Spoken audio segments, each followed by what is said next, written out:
Bueno, pues muy buenas tardes a todos. Otra vez la sala llena y esto a uno le da una mezcla de orgullo y de miedo, ¿eh? Es decir, ostras, como las expectativas, ¿eh?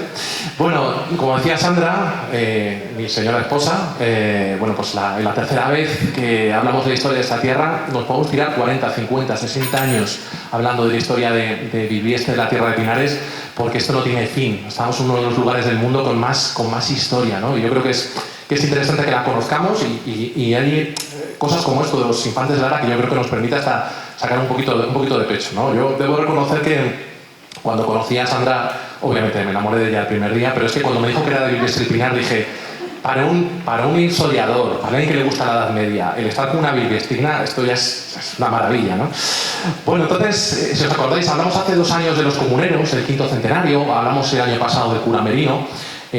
Luego me contáis si alguno ha encontrado el túnel que iba desde el Alto Carmona hasta Madrid, ¿vale? Porque luego los atascos para volver son un poco... Y hoy vamos a hablar de los infantes de Lara, ¿no? Una leyenda que yo creo que todos nos suena, todos conocemos cosas, la hemos oído. Le pasa un poco como al Quijote, ¿no? Todos conocemos el Quijote, pero por trocitos, ¿no? Cosas que nos han contado, cosas que hemos visto. Bueno, hoy la idea un poco es poner todo en conjunto y que nos llevemos todos una idea de lo que eran los infantes de Lara y de lo que significaron, ¿no? Y lo que significan para nuestra historia, ¿no? Bueno, lo primero, vamos a hablar un poco del contexto, ¿no? Lo que dicen los tertulianos, ¿no? El contexto geopolítico. Porque la Edad Media es muy larga, ¿no? Y todos tenemos en la cabeza como que la Edad Media es esa época de caballeros y dragones y princesas y castillos. Bueno, la Edad Media duró 1000 años, ¿no? Y desde el principio hasta el final las cosas cambiaron mucho. Aquí, esta obra está inspirada, está escrita en hechos de finales del siglo X. Siglo X, hace más de 1000 años. Estamos hablando de que esta tierra, de que esta zona tiene una antigüedad milenaria, ¿no? Yo a veces, cuando me dicen, no, es que los chinos, los indios son culturas milenarias, digo, joder, ¿la castellana qué? Más de 1000 años tiene esta leyenda y pedita que se haya conservado, ¿no? Entonces, vamos a hablar un poquito primero de lo que es el contexto, ¿no? Cómo eran las cosas en aquella época. Y aquí os pinto un mapa que yo creo bastante claro, ¿no? Estamos, vamos a poner año entre el 950 y el año 1000, más o menos, y estamos en uno de los momentos de auge del poder musulmán en la península ibérica. Aquí veis un poquito el mapa. Básicamente el califato de Córdoba controlaba pues, como 2/3 de la península. Al norte nos quedan unos pequeños reinos cristianos, nos quedan los condados catalanes en la zona de la derecha, un embrión del reino de Aragón, que todavía no es ni reino, nos queda el reino de Navarra, y en la parte de la izquierda, en la parte noroeste, nos queda el reino de León. El reino de León, digamos que es el heredero del reino de Asturias, ¿os acordáis, no? Don Pelayo, Covadonga, ¿no? Cómo resisten los astures, de ahí empiezan a crecer, cruzan los picos de Europa, montan la capital en León, y León se hace con el control de toda esta zona. Bueno, entre León y Navarra hay un territorio que es el territorio de Castilla, que de momento es un condado, ¿vale? Luego ya conquistaríamos el resto de la península, luego ya iríamos a América, luego hicimos todo lo que hicimos, pero en este momento Castilla no pasa de ser un pequeño condado que no es ni reino. Y es un condado muy interesante porque es el condado fronterizo, es la zona de frontera del reino de León. Suena un poco raro, ¿no? Porque dices, oye, si el enemigo está en el sur y nosotros estamos en el norte, lo normal es que los ataques vengan de sur a norte. Bueno, si pensamos un poquito en la geografía de la península, nos damos cuenta que entre las dos mesetas tenemos una serie de montañas, ¿no? Tenemos Somosierra, tenemos Guadarrama, tenemos una cadena montañosa que yo, si fuera general musulmán, ni se me ocurriría cruzar esos puertos con un ejército. ¿Por dónde sucedían los ataques entre los musulmanes y los cristianos? Bueno, básicamente sucedían entre las provincias de Guadalajara y de Soria, allí donde la montaña es un poquito más baja. Cuando cruzamos la Sierra de Illón y vamos a la Sierra de Pela, a la Sierra Ministra, ahí las montañas son más bajitas y por ahí es donde sucedían los ataques de un sitio a otro. Es decir, que si tú eres un califa y quieres atacar a los cristianos en esta época, lo que vas a hacer es ir a Guadalajara, de ahí vas a correr el río de Henares hacia arriba, vas a subir hasta Medinaceli y desde Medinaceli vas a atacar al Reino de León, es decir, de derecha a izquierda. ¿Qué ocurre? Que esta zona se había convertido en una zona de frontera, en primera línea, digamos, entre los ataques de los musulmanes y los cristianos. Esta zona en la cual está Bilbieste, digamos, a decir que por aquí tenían que pasar los musulmanes para poder atacar León. Así que esta tierra se fue convirtiendo en una tierra dura, una tierra de guerreros. Aquí el campesino estaba con el arado en una mano y con la espada en otra. El pastor estaba todo el día oteando al horizonte por si había una nube de polvo y venían los musulmanes a atacarle. Esta zona, el Condado de Castilla, se convierte en la frontera del Reino de León y como frontera tiene que fortificarse, tiene que defenderse, tiene que construir castillos. Y tantos castillos construimos aquí que tanto musulmanes como cristianos empezaron a conocer esta tierra como Castela, como la tierra de los castillos, como Castilla. De ahí viene nuestro nombre. Bueno, ¿qué ocurre? Que esta tierra de gente dura, de esta gente guerrera, que luego ya daría el Cid Campeador y otros tantos guerreros, ¿no? Pues es una tierra que empezó a actuar de una manera independiente del Reino de León. En la época de los infantes de Salas, todavía Castilla dependía, en teoría, del Reino de León, pero ya actuaba de una manera totalmente anónima. Era una tierra independiente en la cual el conde hacía lo que le daba la gana. La leyenda de los infantes de Salas tiene varios personajes que son personajes reales, que son personajes históricos, y quizá el más importante de ellos es Almanzón. Decíamos antes, ¿no?, que 2/3 de la península ibérica dependían del califato de Córdoba, ¿no? Bueno, pues ese califato estaba gobernado por este señor, ¿no? El que en Calatañazor perdió el tambor, que no, que es mentira, pero bueno, ahí se decía.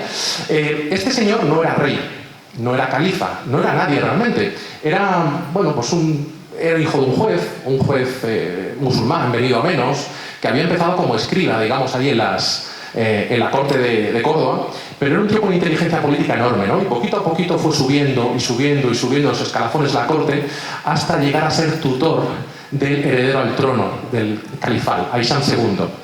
Una vez se hizo tutor del chaval, cuando el chaval, vamos a decir que heredó el reino, le cogió por banda y le dijo: muchacho, vamos a hacer una cosita, ¿no? Como esto de gobernar es complicado, ¿no? Hay muchas leyes, burocracia, impuestos, a ti te aburre, vamos a hacer una cosa.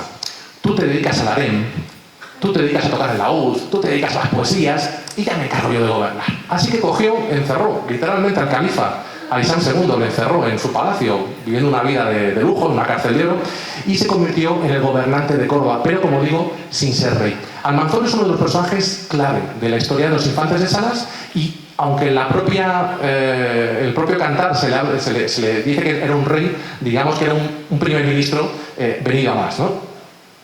El otro lado, ¿quién tenemos? El otro lado tenemos a Castilla. No sé si se ve un poco el mapa, que Castilla, este condado de Castilla primitivo, pues era poco más que la provincia de Burgos, Santander y unos cuantos valles de Vizcaya y de Álava, poco más. Soria estaba en manos de los musulmanes, por así decirlo, ¿no?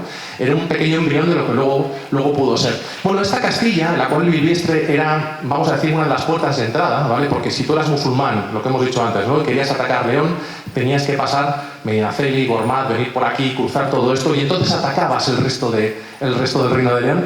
Bueno, pues esta tierra estaba gobernada por un conde que todavía no era rey.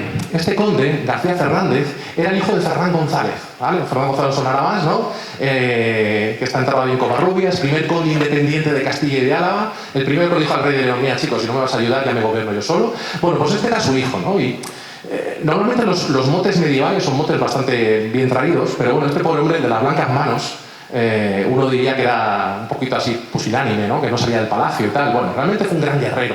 Así que lo de las manos blancas no entiendo yo muy bien, porque aquí con este sol que tenemos en verano, las manos blancas es complicado, ¿no? Pero bueno, digamos que este hombre fue un gran guerrero y es otro de los personajes de los infantes de Salas, de nuestra historia. Es el que gobierna en Castilla en esta época, y esto nos permite un poco situar ya la historia, como veis, a finales del siglo X, ¿vale? Bueno, de García Fernández, aunque tenía las manos blancas, la verdad es que fue un gran guerrero, como he dicho, y una persona con muchas ganas de acción, muchas ganas de pelea. Y en esta época, musulmanes y cristianos estaban en una de esas muchas treguas que había, ¿no? Se mataban entre ellos, luego hacían una tregua, luego casaban los hijos, luego otra tregua, luego se mataban. Así era un poquito la relación entre los dos poderes. Bueno, pues en este momento Castilla y Córdoba estaban en una situación un poquito de paz, por así decirlo. Bueno, este García Fernández, como digo, un hombre de acción, no se le ocurre otra cosa más que atacar el castillo de Gormaz. Gormaz, que era un dolor de muelas para los castellanos, ¿vale? Porque por aquí venían los ataques. Gormaz era una de las bases militares de los musulmanes más avanzadas dentro de tierra castellana. Como digo, subían por Guadalajara, pasaban Medinaceli, llegaban aquí a Gormaz, aquí juntaban las tropas los musulmanes, y cuando se abrían las fauces de Gormaz salían miles y miles de guerreros musulmanes que arrasaban los campos de Castilla y los campos de León. Bueno, así que García Fernández no se le ocurre otra cosa más que atacar Gormaz, y lo consigue conquistar, claro, lo consigue conquistar, pero por otro lado despertó la ira del gran oso, digamos, musulmán, ¿no? Al final los musulmanes, los cordobeses eran muchos más, mejor preparados, con mucho más dinero, con mucha más gente, más tropas, mientras que los castellanos eran muy poquitos.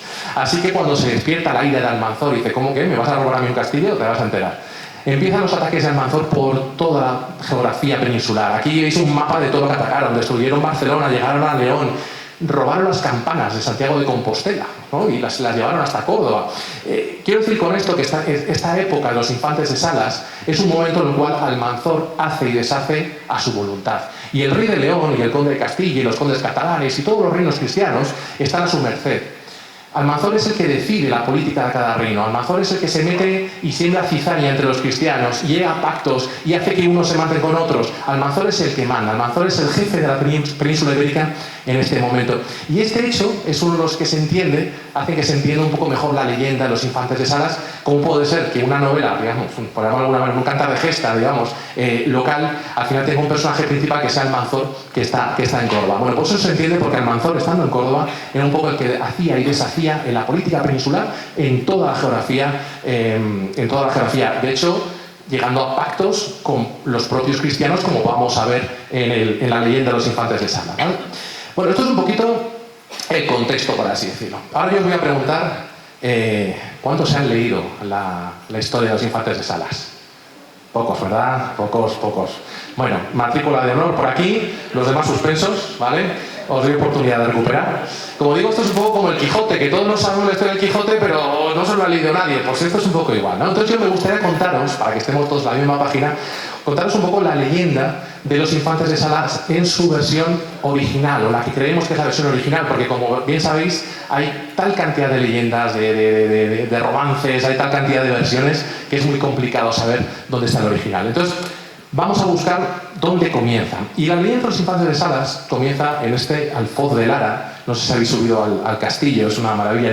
Subí otro día con mi sogro, con una paciencia, Fidel, que me llevó en coche hasta arriba, casi nos quedamos tirados. Bueno, en fin, aquí nace Fernán González, aquí estaba la capital, por así decirlo, simbólica de Castilla, que es una pena que se haya quedado como se ha quedado.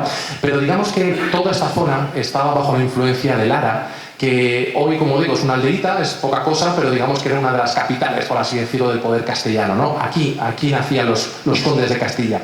Bueno, pues este Alfoz de Lara era el malo, para que nos entendamos. Ruy Velázquez. Y diréis en Bilvestre, hombre, no era tan malo, jolín. Ruy Velázquez, señor de Bilvestre, que ya veremos que no era tan malo. Lo que pasa es que las circunstancias a uno le obligan a hacer cosas que de otra manera no haría. Bueno, de aquí era Ruy Velázquez, ¿vale? Uno de los personajes principales. La historia comienza en Burgos. Ruy Velázquez, señor de Bilvestre del Pinar, Bilvestre, Belvistre, Bilbostre, bueno, cada cronista lo escribe de una manera, pero es Bilvestre, es nuestro pueblo. Bueno, pues este señor era uno de los grandes guerreros de la época. Era el Messi de los guerreros castellanos. Era tan bueno este guerrero, era un tío tan querido por el conde de Castilla, era tan leal, tan fuerte, tan valiente, que el conde de Castilla le concedió el mayor de los honores que se puede dar a un guerrero, que era emparentar con la familia condal. Es decir, le dio la mano de su prima, doña Alhambra, que os sonará. La tenemos ahí en un monumento en Barbadillo del Mercado. Bueno, pues doña Alhambra fue dada, se le dio su mano a Ruy Velázquez, el conde de Castilla. Ya sabéis, los matrimonios medievales hechos siempre por amor. Bueno, pues este uno más, ¿no? El caso es que se casaron en Burgos y cuenta la leyenda que la boda duró 5 semanas, que yo me lo planteé, dice 5 semanas ahí con los cuñados, con los sobrinos, bueno, en fin, tiene que ser duro esto, 5 semanas que uno se llega a aburrir, porque por mucho que estés ahí comiendo y bebiendo 5 semanas, ¿qué hacían para entretenerse en estas bodas? Pues jugar a muchas cosas, ¿no? Y en aquella época no había fútbol, así que uno de los juegos que hacían era el juego del tablado, que básicamente consistía en poner una pequeña estructura de madera en algún sitio, una estructura un poquito endeble, como haciendo una forma como un castillo, ¿vale? Y todos los caballeros tenían que ir al galope con el caballo y tirar la lanza desde cierta distancia e intentar destruir esa estructura endeble, ¿no? El caballero que mejor lo tirara, que lo tirara más fuerte, pues era el mejor de todos, ¿no? Y una sociedad tan belicosa, tan guerrera como la castellana, vamos a decir que este concurso era un poco como Miss Universo, pero en versión castellana, ¿no? El caso es que estaban ahí jugando y uno de los caballeros, que se llamaba Álvaro Sánchez, que era primo de doña Alhambra, recordemos, la novia en esta boda, bueno, pues el chaval, un tío apuesto, bien plantado, se lanza allí con el galope, con la lanza, tira el tablado, y dice la leyenda que le pegó tan fuerte al tablado que se oyó por todo Burgos. Claro, doña Alhambra, que era la prima, empieza a decir, oye, fíjate mi primo, qué guapo, qué bien, qué listo, qué tío más fuerte, que el mejor caballero de toda Castilla. Y aquí al lado suyo estaban los 7 infantes de Lara. Los 7 infantes de Lara, que eran hijos de la hermana del novio, de Ruy Velázquez, ¿vale? La hermana del novio de Ruy Velázquez se llamaba Doña Sancha. Bueno, pues Doña Sancha y Gonzalo Gustioz eran los 2 padres de los infantes de Lara, que eran 7 hermanos. Bueno, pues aquí estaban los 7 infantes escuchando como Doña Alhambra, la novia, hablaba maravillas de su primo. Y ya sabemos cómo es esto del orgullo, ¿no?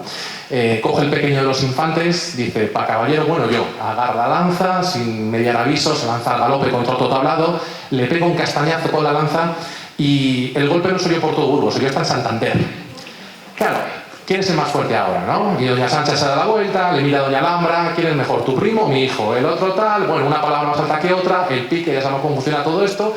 Total, que se pican Alba Sánchez por un lado y el pequeño de los infantes por otro, se van a las manos y Gonzalo González, el pequeño de los infantes, le pega un puñetazo a Alba Sánchez y le deja muerto en el suelo.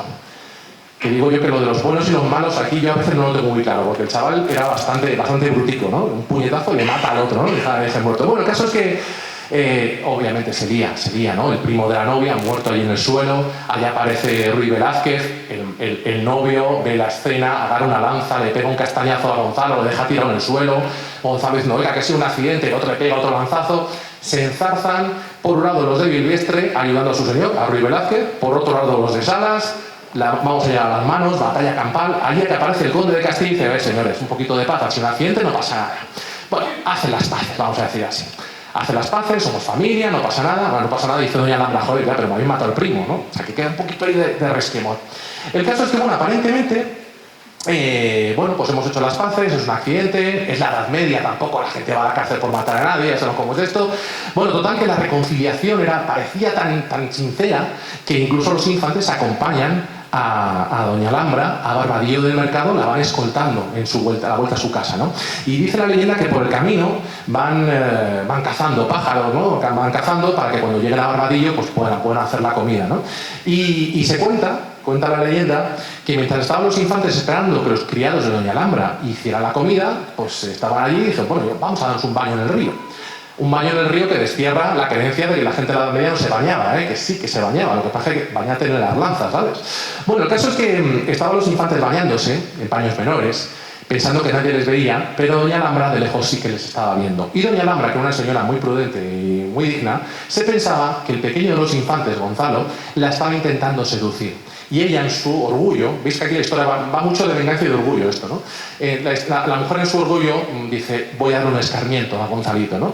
Así que ordena a uno de sus criados que vaya literalmente con un pepino hinchado en sangre de carnero y se lo lanza al pecho a Gonzalo para humillarle.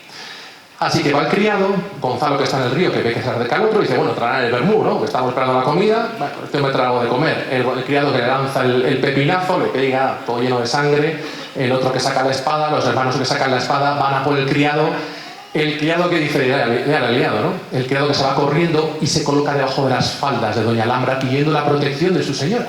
Esto era como muy medieval, ¿no? El criado debajo de los mantos de la señora buscando la protección como simbólica. Claro, esto de la protección simbólica a los infantes les daba igual. Sacaron el criado debajo de las faldas de la señora y allí mismo le asestaron una serie de cuchilladas, lo mataron y doña Alhambra quedó llena de sangre. Claro, la humillación por todos los lados. Que por eso os decía lo de los buenos y los malos, ¿no? Porque ya Gonzalo lleva 2 muertos, 2 inocentes. Bueno, el caso es que, claro, doña Alhambra no podía estar más ultrajada por lo que había pasado, ¿no? Los sobrinos de su marido, lo que habían hecho. Bueno, pues la mujer, en un alarde de dramatismo, decide vestirse de negro y decir por todos los sitios que ella era viuda, porque no tenía marido que la defendiera, porque no había un marido que restituyera ese honor, ¿no? Así que Ruy Velázquez, el señor de Bilvestre, obviamente le tocó el corazoncito y dijo, venga, vamos a hacer algo. Claro, ¿qué haría un caballero en la Edad Media cuando alguien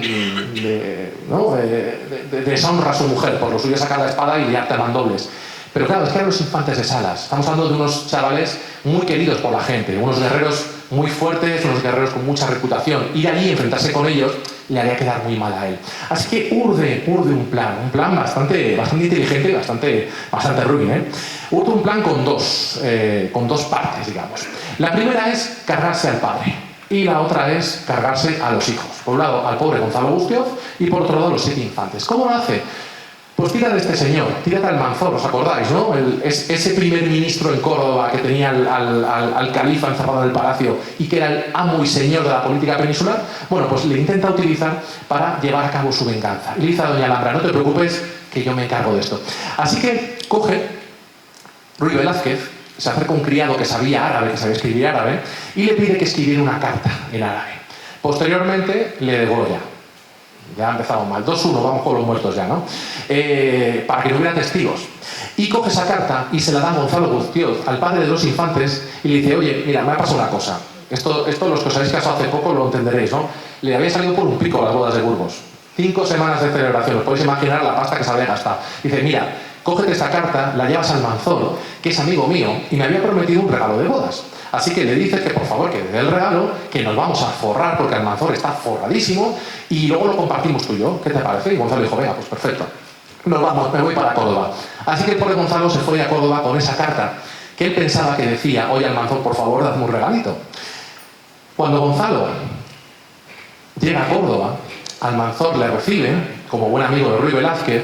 Almanzor abre la carta y se da cuenta que la carta lo que realmente dice es mata a este tío que ha deshonrado a mí y a mi familia. O sea, el propio Gonzalo llevaba la carta con la sentencia de muerte. Claro, Almanzor cuando ve eso dice, ostras, o sea, yo soy malo, pero esto debe ser muy, muy malo. Y el caso es que se apiada de Gonzalo Guztioz, de cómo voy a matar a este hombre que ha venido aquí ignorante, aquí con una carta que pide que le corte la cabeza. Así que lo que hace Almanzor, en lugar de matarle, es encerrarle en una cárcel de Córdoba. Era una costumbre de la Edad Media, ¿no? Tú al final venía alguien con dinero, pues en lugar de matarle le metes prisionero para que su familia te pague el rescate. Es una cosa bastante común entre musulmanes y cristianos, ¿no? Bueno, el caso es que le encierra allí y otra costumbre medieval le dice a una de sus doncellas que le cuide un poco, que le haga un poquito de compañía. Una doncella que en algunas versiones de la leyenda era la hermana de Almanzor, en otra era una hidalga, bueno, no lo sabemos muy bien, pero el caso es que Almanzor le mete en la cárcel, pero una cárcel que parecía un hotel de estos de 5 estrellas, ¿no? Con una doncella a tu servicio. Bueno, os podéis imaginar que de ahí luego salió un poquito el roce hacia el cariño, vamos, salió un poquito el amor, ¿no? El caso es que Gonzalo Guztioz está en Córdoba encerrado, ignorante de lo que iba a pasar con sus hijos, porque la segunda parte del plan que tenía Ruy Velázquez era cargarse los 7 infantes que habían deshonrado a su mujer. ¿Cómo lo hace? Bueno, pues en esa carta que le mandaba Almanzor le dijo, oye, ¿tú quieres cargarte de los 7 mejores guerreros de Castilla? Yo te los pongo en bandeja. Vamos a hacer una cosa, nos vamos a juntar en el campo de Almenara, en Soria, y allí le voy a tender una emboscada. Así que Almanzor, manda tus tropas y estate a la espera que yo te los voy a servir en bandeja para que te los cargues. Cuenta la leyenda que, claro, saliendo de Salas para ir a Soria, digamos, al campo de Almenar, había que pasar por Bilbiestre y por Canicosa, por los Pinares, ¿no? Y cuenta la leyenda que allí iban los 7 infantes de Salas con su ayo, con Muñoz Salido, su tutor, digamos, el que les había enseñado las armas, un anciano ya, pero bueno, era un poco el padre de armas de esta gente. Y cuando están por los Pinares, allí Muñoz Salido, que sabía interpretar el vuelo de las aves y sabía ver el futuro leyendo a las aves, empieza a ver que los pájaros van para un lado, van para el otro, y dice, chavales, si cruzamos estos pinares de Bilbiestre, la muerte nos espera. Claro, los infantes se ven un poco la situación de, oye ya, pero hemos quedado con nuestro tío, que vamos a ir a atacar a los moros, ¿qué hacemos? ¿Nos damos la vuelta como cobardes o vamos a su encuentro? Bueno, al final los infantes deciden cruzar los Pinares y se encuentran con su tío en el campo de Almenar. Su tío les había convocado allí para hacer una cabalgada por los campos de Soria. Eso se hacía muchas veces, ¿no? En tiempos de guerra, cogías la frontera, hacías una cabalgada, robabas el ganado, robabas lo que pudieras y te volvías a Castilla. Bueno, pues Ruy Velázquez les había prometido a sus sobrinos hacer una cabalgada con las tropas castellanas para arrasar los campos de Almenar en Soria. Lo que no sabían los infantes es que allí les estaban esperando los musulmanes, digamos, de Almanzor. Allí, Ruy Velázquez le dice a sus sobrinos, oye, cogeros a 200 caballeros y os vais a dar una vuelta por los campos y robéis todo el ganado que podáis. Bueno, pues allí fueron y allí es donde se encontraron, luego lo veremos, ¿no? Pues entre 10.000 y 30.000 musulmanes, o sea, les sobraba gente al Almanzor. Bueno, allí en los campos de Almenar, cuando están los infantes de Salas recorriendo el campo, les sale al paso una hueste de 10.000 hombres a caballo, armados hasta los dientes, hombres de Almanzor, y les empiezan a atacar. Los infantes pensaban que su tío les iba a socorrer, es decir, oye, nos han tendido la emboscada, no pasa nada, pero va a venir nuestro tío a ayudarnos. Pero el tío no ayudaba, el tío no aparecía por ningún lado. Y allí aparecen los musulmanes. Y aquí cuenta la historia que los infantes de Salas mataron moros, hasta el punto de que se le rompían las armas de tantos mandobles. Llega un momento que ya los infantes, rodeados de enemigos por todos los lados, se quedan sin armas y ya empiezan a pelear a puñetazos como buenamente pueden, hasta que son prendidos por los hombres de Almanzor. Al final, entre todos los enemigos, consiguen prender a los 7 infantes de Salas. El pobre Muño Salido, el ayo, que les había dicho que no vayáis por allí porque los abuelos eran muy malos, acaba también muerto. Y es entonces cuando ya están capturados, es entonces donde aparece Ruy Velázquez y les dice, esta es mi venganza, ¿no? Aquí os quería yo ver, ¿no? Os habéis caído contra el equipo y habéis caído en mi trampa. Bueno, al final se les corta la cabeza a los 7 infantes. Los musulmanes de Almanzor, en el principio, querían respetarles la vida, porque habían luchado tan valerosamente los 7 infantes que no querían matarles, ¿no? Por aquello del código de honor del guerrero. Pero Ruy Velázquez les dice que no, que esto era orden de Almanzor y que o se los cargan o él mismo va a Córdoba y se lo va a contar todo a Almanzor. Así que los otros dijeron, a la orden. Bueno, total que los 7 infantes de Salas mueren en la batalla y la emboscada, y sus cabezas son llevadas a Córdoba en una sábana, ¿no? Allí, cuando llegan las cabezas, le dicen a Almanzor, tenemos las cabezas de 8 grandes nobles castellanos, 8 grandes guerreros, y son del alfoz de Salas. Perdón, del alfoz de Lara. Así que Almanzor llama a Gonzalo Gustioz, al padre, y le dice, oye, me han dicho que tengo unos guerreros, las cabezas de unos guerreros de tu pueblo. ¿Vienes y los reconoces? Y otro, sí, yo lo reconozco. Así que llegó el pobre Gonzalo y vio allí las cabezas de sus 7 hijos y de su ayo, de Muño Salido, ¿no? Y es uno de los momentos más dramáticos de la historia, ¿no? Porque el pobre hombre pues va limpiando una a otra las cabezas de los hijos y va hablando con ellos y va contando sus virtudes, ¿no? Pues que si uno era un gran cazador, el otro era un gran guerrero, que si el otro se llevaba a las chicas de calle, que si... Pues el pobre hombre como que se va despidiendo uno a uno de sus hijos, ¿no? Y del pobre Muño Salido, que acaba muriendo con honor, ¿no? Porque al final el pobre hombre, aun sabiendo que los chavales iban a una muerte segura, decidió ir con ellos, ¿no? Y estar allí con ellos hasta el último momento, ¿no? Bueno, al final el pobre Almanzor se apiada del pobre Gonzalo, ¿no? Y dice, ostras, la que hemos liado, ¿no? No solamente porque he participado en la venganza de este desgraciado Ruy Velázquez, sino porque además yo no sé la cantidad de cordobeses, digamos, que murieron en los campos de Almenar, ¿no? Los infantes se cargaron unos cuantos. Así que un poco como que todos salieron perdiendo. El caso es que bueno, un poco para compensar lo que había hecho contra él, Almanzor libera a Gonzalo Gustioz y le da las cabezas de sus hijos para que se las lleve a Salas y bueno, pues les dé sepultura. Antes de partir, esa doncella que hemos dicho antes, que en algunas versiones es la hermana de Almanzor, le confiesa a nuestro Gonzalo Gustioz, hombre casado, no nos olvidemos, le confiesa que está embarazada. Así que Gonzalo le dice, vamos a hacer una cosa, si el niño nace hombre, me lo mandas para Castilla cuando esté ya curtido. Y si es niña, la dejas en el harén. Ya sabéis que esto, en fin, era la Edad Media, ¿qué vamos a hacer? Bueno, el caso es que Gonzalo, para reconocer a su hijo en un futuro, decide coger una sortija que tenía de oro, la parte en 2, le da la mitad a la doncella y se queda en la otra mitad. Y dice, cuando me mandes al chico a Castilla, le das la mitad de la sortija para que yo sepa que es mi hijo. Bueno, cuenta la historia que los siguientes años fueron duros, ¿no? Porque, bueno, pues fue Gonzalo Gustioz, podéis imaginar, ¿no? 7 hijos muertos por tu cuñado, o sea, telita, ¿eh? Bueno, hasta que pasan los años y ese chaval que había nacido del fruto de esta doncella y Gonzalo Gustioz, pues llega un momento que ya se convierte en un caballero, descubre el origen de su linaje, descubre que, bueno, porque su padre es un noble castellano, que sus hermanos habían sido emboscados en los campos de Almenar, y decide emprender la venganza contra aquellos que habían matado a su familia. Así que Mudarra, con 200 caballeros que le había dado Almanzor, decide venir para Castilla y allí se encuentra con su padre. En un principio el encuentro es un poquito duro, porque al final, quieras que no, tú eres Gonzalo Gustioz, no sé, 12, 15, 18 años después aparece tu hijo bastardo y dice, oye, que soy tu hijo, y dices, ostras, como Bertín Osborne, un poco así, ¿no? El caso es que, bueno, le enseña la sortija. Doña Sancha, la madre, lo entiende, le dice, no te preocupes, que estando cautivo en Córdoba, yo entiendo que, bueno, en fin, estas cosas se entienden. Total, que le acepta, obviamente, como hijo, y juntos se dirigen hasta Burgos, donde estaba allí Ruy Velázquez con el conde de Castilla. Y es allí donde Mudarra se descubre y le dice, yo soy hijo de Gonzalo Gustioz, soy el hermano de los 7 infantes que tú te cargaste vilmente y vengo a vengarme. En principio el conde de Castilla dijo, señores, que no corra la sangre, vamos a hacer unas treguas, 3 días, nos vamos a preparar, hacemos un duelo, somos una tierra civilizada. Muy bien, muy bien. al día siguiente, esa misma noche, Ruy Velázquez intenta huir, intenta venir para Bilbiestre para estar más seguro.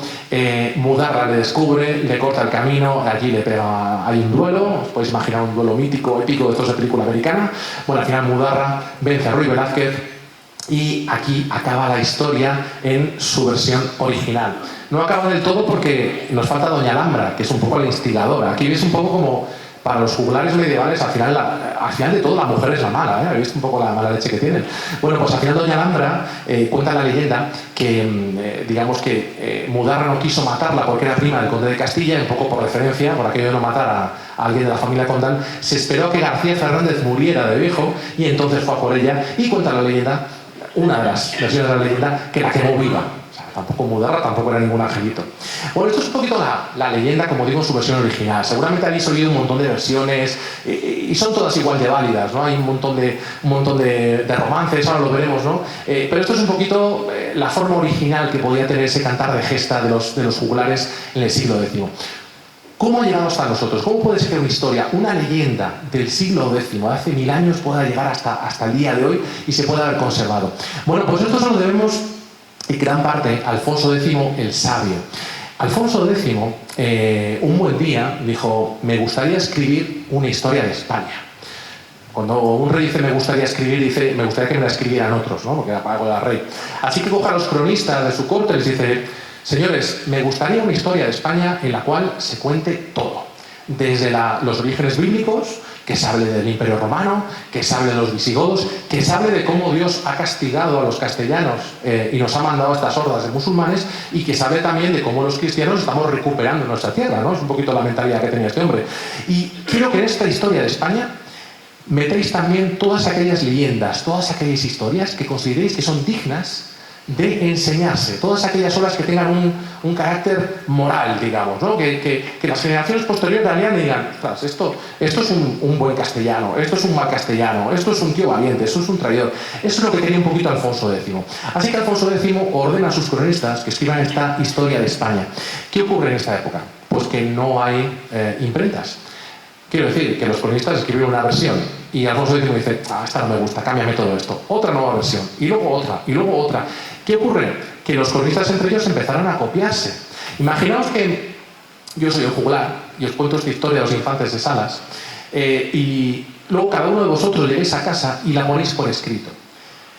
Todos vosotros haréis una versión de la leyenda que se parecerá bastante a lo que yo os he contado, pero seguramente haréis alguna cosa diferente. Uno dirá que serán 8, el otro que serán 20, otro que es socio de la Atlético y van de rojo y blanco, el otro que venía en helicóptero. Cada uno empieza a inventarse cosas, y es un poquito lo que pasó con esta leyenda, que de lo que nos contaron los juglares originalmente, esos juglares que van de plaza en plaza contando este tipo de leyendas, a lo que recogieron los cronistas de Alfonso X, y luego lo que fueron copiando entre ellos y lo que fue evolucionando, esta leyenda tiene multitud de versiones, por así decirlo.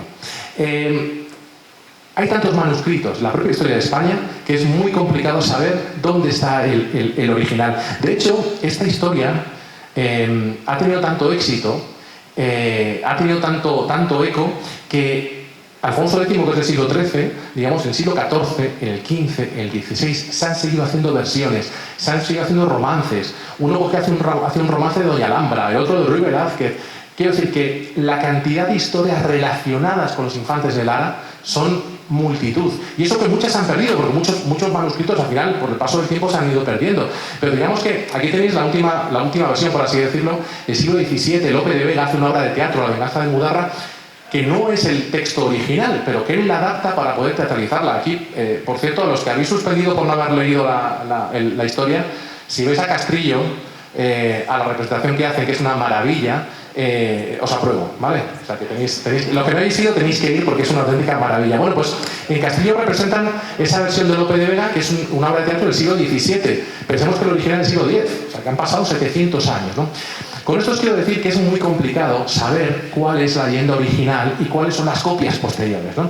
Y para que os hagáis una idea, si cogemos, por ejemplo, otra crónica, esta crónica del año 1344, que es la crónica general de España, escrita en la corte de Portugal, porque los portugueses en esta época se consideraban igual de españoles que los castellanos. Bueno, pues de Alfonso X, si cogemos 100 años después, a la que hicieron los portugueses, vamos a ver cómo, por ejemplo, esta leyenda que os he contado ha ido evolucionando. Por ejemplo, 100 años después ya no hablamos de 10.000 moros en Almenar, hablamos de 30.000. ¿Con cuántos reyes? Con 2 reyes. ¿Y sabéis cuántos moros matan los infantes? 15.000 moros. O sea, telita, ¿eh? Telita, entre 7 matar a 15.000. O sea, en fin, normal que las espadas le rompieran. Bueno, como veis, se va exagerando a medida que pasa el tiempo. Esa crónica original de los jugulares se va exagerando, se va haciendo cada vez más dramática. Por ejemplo, el malo cada vez es más malo. Ruy Velázquez, el señor de Bilvestre, en las versiones posteriores, cuando tiene a los 7 infantes ahí delante suyo para matarlos, se vuelve un sádico. Les dice cómo tiene que matar a cada uno y en qué forma. Pero es más, cuando vuelve a Castilla, es tan malo Ruy Velázquez en estas versiones que decide rebelarse contra el conde de Castilla. Y monta una especie de estado independiente. O sea, el malo cada vez más malo. Y los buenos, pues cada vez peor, ¿no? Porque Gonzalo Bustioz y Doña Sancha, pues se dice que Gonzalo, en esta versión del siglo XIV, ¿no? Estamos hablando de 100 años después, Gonzalo Bustioz, de tanto llorar a sus hijos, se vuelve ciego. Luego cuando llega Mudarra y se juntan las sortijas, por milagro las sortijas se unen, ¿no? O sea, es decir, según va avanzando la historia, según hay más gente que va copiándola y va desarrollándola, se vuelve cada vez más fantástica, por así decirlo. Más fantástica y también más moralista, porque por ejemplo Mudarra se vuelve cada vez más cristiano, por así decirlo. Claro, estamos hablando de que el bueno de la historia es un musulmán, es un tío criado en Córdoba, es alguien que profesa la fe del Islam. Esto hay un momento que a los cronistas medievales dicen, ostras, es que esto de que el bueno sea musulmán no nos hace mucha gracia. Así que empiezan a cambiar un poquito lo que era Mudarra y dicen, bueno, vamos a hacer una cosa. La madre de Mudarra, una doncella. No conocía otro hombre en su vida más que al pobre, al padre de los infantes. Ya está. No, mayor honor no podía tener. Mudarra, antes de ejecutar su venganza, se bautiza, obviamente, ¿no? Y es nombrado caballero. Como veis, la historia se va complicando y se va adaptando a los nuevos tiempos. ¿Y qué ocurre con Bilvestre? ¿Vale? Porque hasta ahora hemos hablado de Bilvestre, en la crónica original hablamos de que era el lugar donde era señor Ruy Velázquez. Se habla de Bilvestre como el lugar por el que había que pasar para salir de Castilla. Por aquí Gonzalo Bustioz, cuando va a darle ese mensaje maldito al Almanzor, hace noche en Bilvestre y se marcha para Córdoba. Bueno, pues en esta versión del siglo XIV, en esta versión posterior, Bilvestre ya es uno de los escenarios principales. Mudarra, cuando va a ejecutar su venganza y llega a Castilla, el primer lugar donde busca a Ruy Velázquez es aquí, en Bilvestre. Y aquí llama a la puerta, muy educadamente, llama a la puerta de su casa, le atiende un criado de malas maneras, así que el bueno de Mudarra no se le ocurre otra cosa más que quemar el pueblo. Bueno, Bilvestre arrasado. Pero es que hay más, porque después de arrasar Bilvestre, va en busca de Ruy Velázquez. Ruy Velázquez que oye que vienen a por él. Ruy Velázquez que sale corriendo. Se van persiguiendo por toda Castilla hasta que llega un momento en el Valle de Espejar, un poquito por aquí, un poquito al sur, tiene lugar el encuentro, tiene lugar el duelo. Mudarra le hiere a Ruy Velázquez, no le mata y decide llevárselo a Doña Sancha, la madre de los infantes, para que sea ella, la madre, la que ejecute la venganza. Y no se le ocurre otra cosa que coger al pobre Ruy Velázquez, desangrándose por un costado, cargarlo en una mula y traerlo aquí a Bilvestre. Aquí estaba Doña Sancha esperando. Ella había tenido un sueño en el cual bebía la sangre de su enemigo. Insisto, en la Edad Media, que vaya épocas. Cuando llega Ruy Velázquez desangrándose, ella va a beber la sangre del enemigo. No le dejan porque, en fin, no queda bien. Pero le piden que sea ella la que decida cómo van a vengar a Ruy Velázquez. Así que Doña Sancha dice, mira, ya que todo esto empezó en el juego del tablado en Burgos, esto va a acabar en un juego del tablado. Pero el tablado va a ser Ruy Velázquez. Así que le ataron y permitieron que toda la gente que había sido ultrajada, toda la gente que había sido humillada, digamos, por Ruy Velázquez, que le arrojaran lo que tuviera en la mano para matarle entre todos.